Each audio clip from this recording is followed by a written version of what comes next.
একটা তরকারি দিয়ে অনেকগুলো ভাত মাখিয়ে খাওয়া যাবে এই রেসিপি দিয়ে। বেগুন খাসি রান্না করব। এখানে পেঁয়াজটা একটু হালকা ভেজে নিয়েছি, তারপরে আদা, রসুন, হলুদ, মরিচ, ধনে, জিরে সব কিছু দিয়ে দিয়েছি। এই যে মশলা কষানো হয়ে গেছে, দেখেন ভাজা ভাজা হয়ে গেছে মশলাটা, তেল উঠে আসছে। এখন এই যে টমেটোটা দিয়ে দিলাম। এখানে বড় একটা টমেটো দিয়েছি, এটা হলো টক টমেটো, আর এটা হলো বেগুন। আর বেগুনটা দেখেন কীভাবে কাটছি, এইভাবে আর এইভাবে দুই পাশ থেকে কাটছি। এখন এটা অল্প আঁচ দিয়ে আমি ঢেকে ঢেকে কষাবো। আর বেগুনগুলো আস্তা থাকবে, গলবে না, ভিতরে তেল মশলা সব রকম সব কিছু ঢুকবে। এই তরকারিটা আমার দাদি খুব সুন্দরভাবে রান্না করতে পারতো। এটার নাম হলো বেগুন খাসি।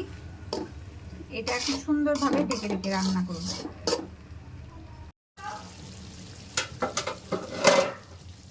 বেগুন অনেকটাই কষানো হয়ে গেছে, আর একটু কষাবো। এটা একটু সময় লাগে রান্না করতে, মাংস তরকারির মতন আস্তে আস্তে অল্প অল্প আগুন দিয়ে কষাতে হয়, তারপর রান্না করতে হয়। এই দেখেন কষানো হয়ে গেছে, এখন ঝোল দিয়ে দিব।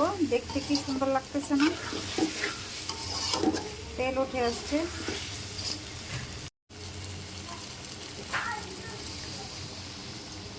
বেশি পানি দিব না, এতটুকুই পানি দিব। এই পানির মধ্যেই পানিটাও শুকাবে এবং এই যে বেগুনগুলো যতটুকুই কাঁচা কাঁচা আছে সেটা সেদ্ধ হয়ে যাবে। আমার রান্না হয়ে গিয়েছে। এখন এই যে কাঁচামরিচ দিয়ে আর ধনে পাতা দিয়ে নামাই নিব।